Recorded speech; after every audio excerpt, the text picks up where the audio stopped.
Welcome back to the 3 a.m. tapes. Tonight, we have an interesting story following a late night with a taxi driver. Enjoy your stay.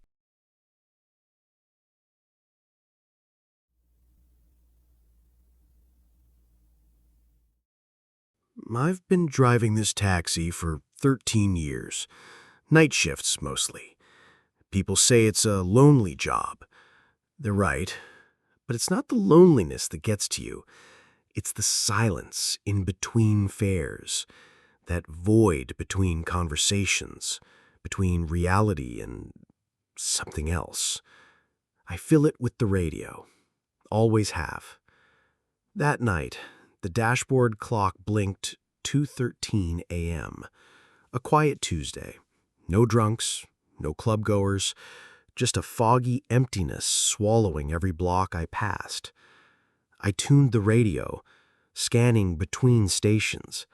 Static, music, talk, then something else. A strange burst of tones crackled between stations, high-pitched, digital-sounding beeps. Not Morse, not voices, just wrong. It was like a dial-up modem trying to scream. Then silence. I let it sit on the frequency, expecting a station ID or maybe an emergency alert. Nothing. Shrugging it off, I adjusted my mirror. The back seat was empty. Just me and the hum of the engine. I rolled past shuttered shops, streetlights flickering like dying eyes. Then the radio clicked, by itself. A voice spoke. Not a DJ, not a host. "Hello, David." My foot almost slammed the brake.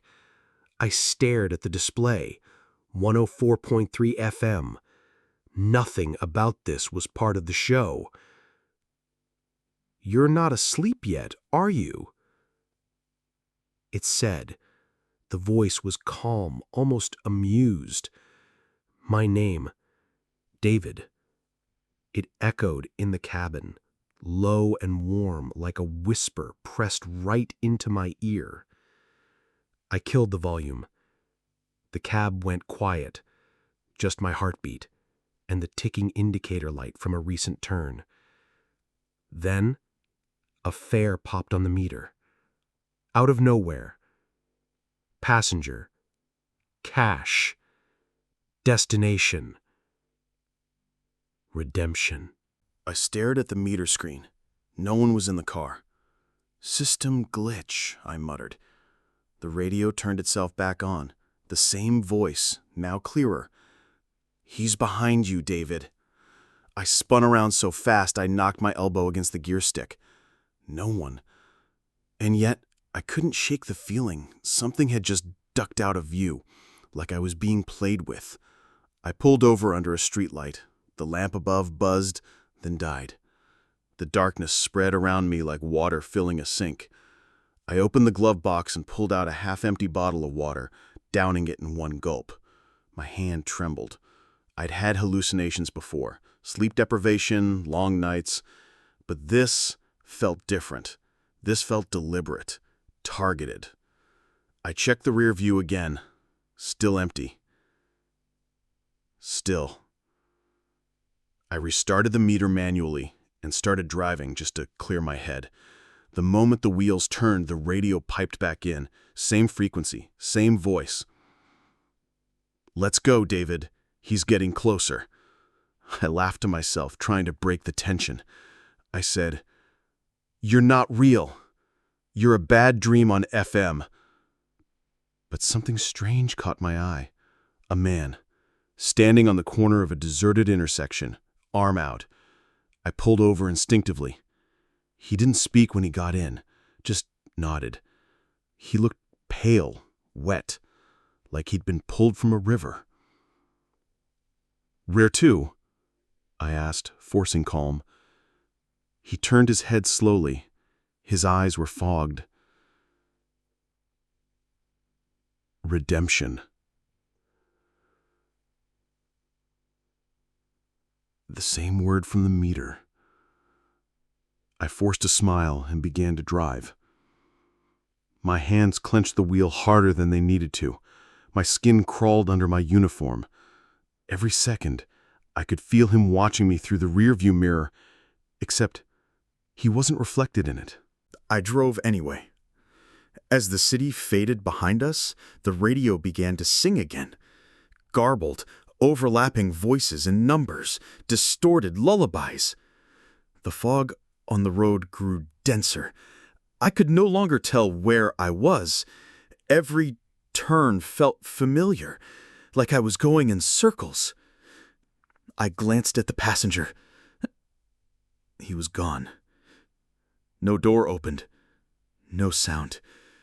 Just empty space and a puddle of water on the seat. Then from the radio, a final message whispered through. You brought him home. And the meter clicked to 0.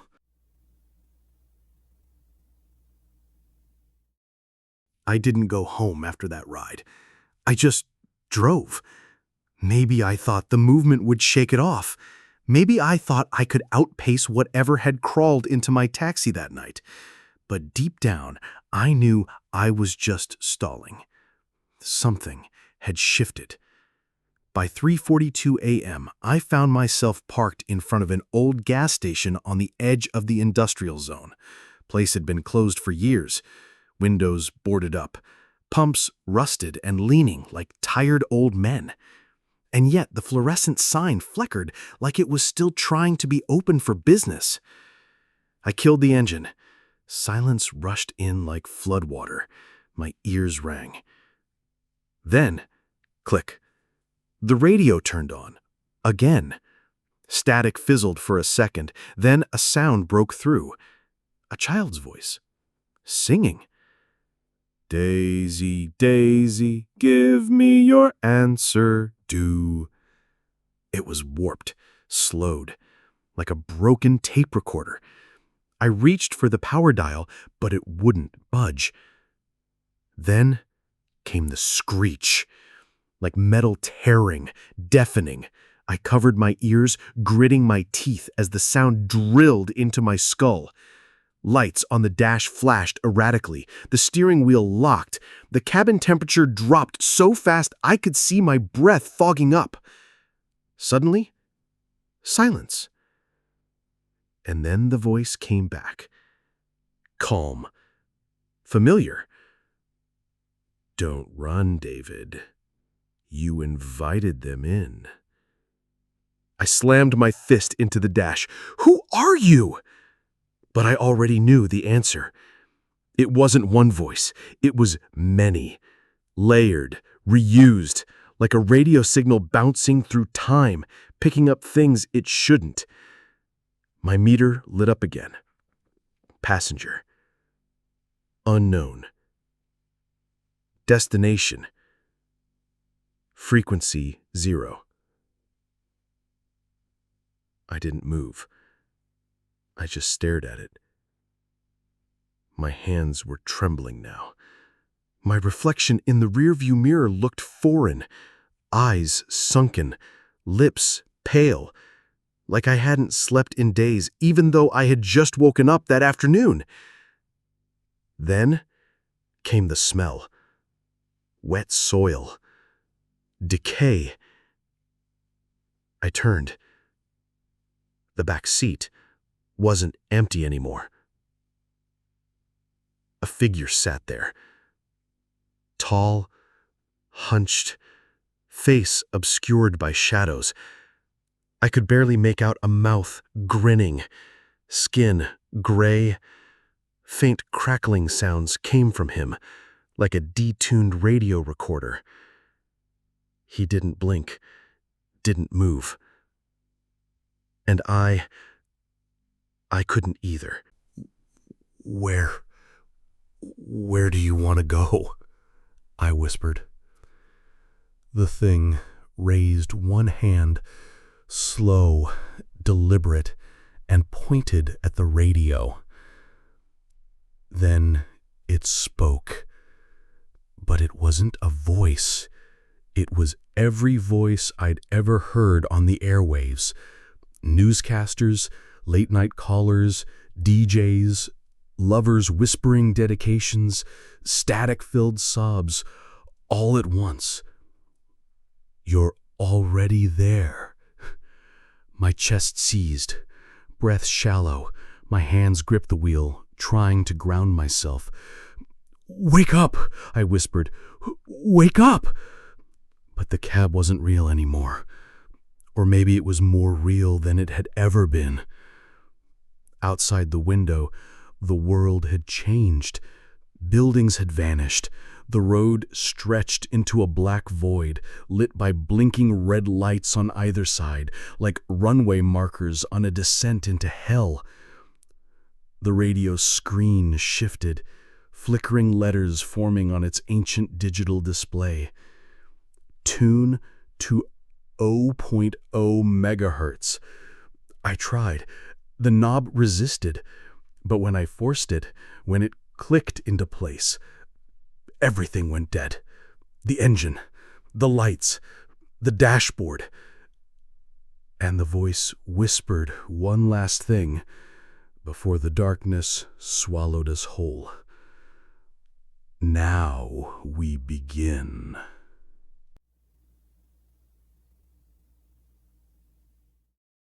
There is no such thing as 0.0 megahertz. But that's where I am. I don't remember driving anymore. Just flashes, the pale face in the mirror, the flickering lights, the feel of my foot still pressing the gas even though the road never changes. It's always dark, always fog, like driving through an ocean of smoke. The taxi hasn't stopped running, not in the normal sense. The engine hums in a low, sick purr like it's struggling to stay awake. The headlights barely penetrate the fog ahead. No landmarks, no signs, no turns. Just this endless, choking loop. And the voices. The radio never shuts up. It doesn't play music anymore. It plays memories. Not mine. At least, I don't think they're mine. Some are in languages I don't understand. Others sound like old emergency broadcasts, but distorted. Warped by time or something worse. But sometimes, the voices are mine. I heard myself earlier. A perfect mimic of me. Years ago, telling my wife I'd be home late, the same breath, the same tone, the same lie. The same one I told her the night she found those texts and packed her bags. That voice, the fake me, it laughed after the call ended. Another time it was me, screaming. Over and over, and I swear to God, I haven't screamed like that before. Not yet. There's something else writing the signal. Beneath the voices. A hiss. A pulse. A presence. It's watching me. Or listening. Every time I try to switch the radio off, the static spikes, like it's punishing me. It doesn't want silence. It wants submission. Last hour, if time even exists here, I saw another car. A taxi. Just like mine. Same color. Same model, same dent on the passenger side fender. I flashed my lights. It passed by without slowing, and through the window I saw myself, but not me. His eyes were gone, hollow, just black pits swallowing his face. He didn't look back. I kept driving. I didn't have choice. And then the passengers returned. I didn't hear a door open, no seatbelt click, but I looked in the mirror, and there they were, 4 of them now, all in the back seat, faces obscured, not moving, not speaking, just listening to the radio. I tried to talk. "Where are you going?" I said. No answer. One of them, closest to the window, had a name tag pinned to his chest. David. My name. His head slowly turned, joints cracking like dried wood, and his mouth opened, too wide, far too wide, but no sound came out. The radio answered instead. "There are more Davids than roads. You just picked the wrong frequency." I screamed. I screamed until my throat tore, until blood spat from my mouth and my vision blurred. But the cab kept driving. It won't let me stop. The gas tank reads full. The odometer resets every 13 miles. The clock is stuck at 3:33 a.m. I tried jumping out once. Opened the door and rolled, only to find myself still inside, hands on the wheel, breathless, and back where I was, like the cab wouldn't release me. Like it absorbed the me who tried to leave and replaced it with a fresh copy. I don't know how much longer I can keep my mind from breaking, but I heard something tonight. A break in the signal. Between the screams and the static, a new voice cut through. Real, human, female. She said, "David, you're not insane. They're real. I see you. Tune in again at 4. It's in 27 minutes, and for the first time in hours or days, I felt something crawl through the madness. Hope? If she's real, maybe I'm not alone.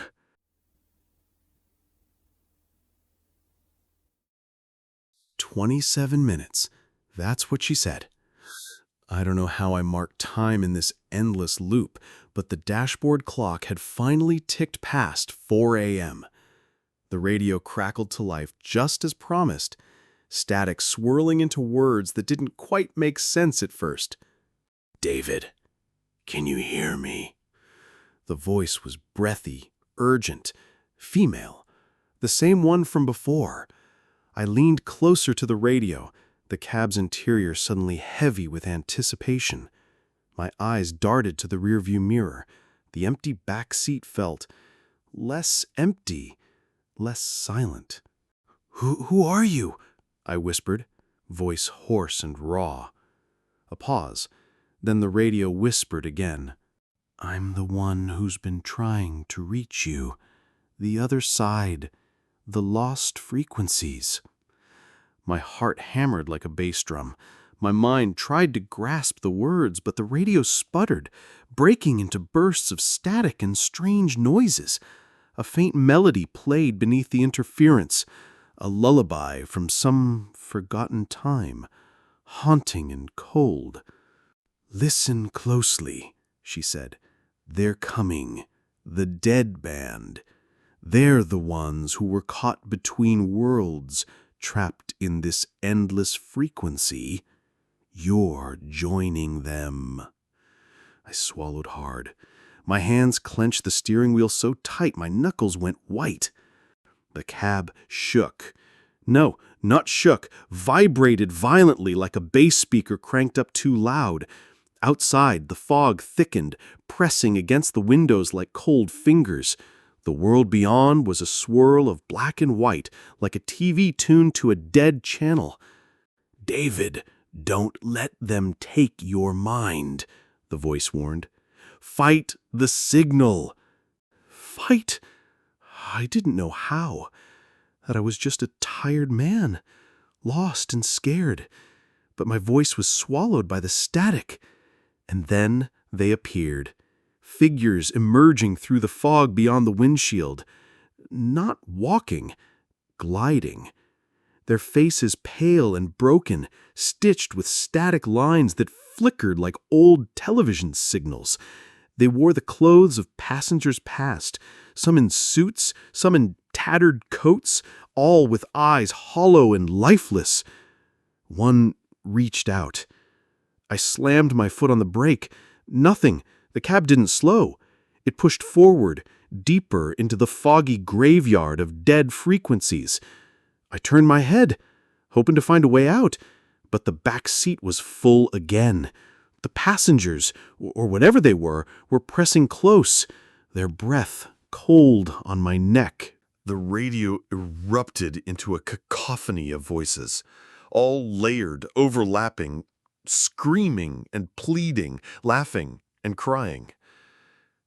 And then the voice came back, calm, but with a finality that made my blood run cold.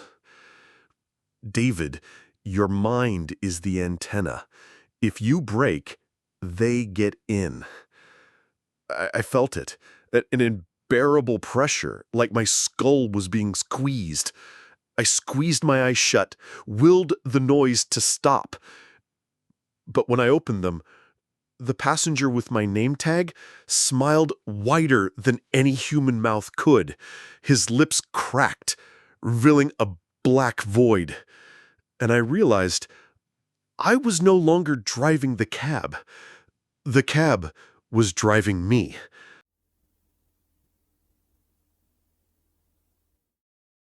I wasn't driving anymore. Not really. The steering wheel felt like a cold iron circle, locking my hands in place. My feet pressed the pedals, but it was like marionette strings had taken over.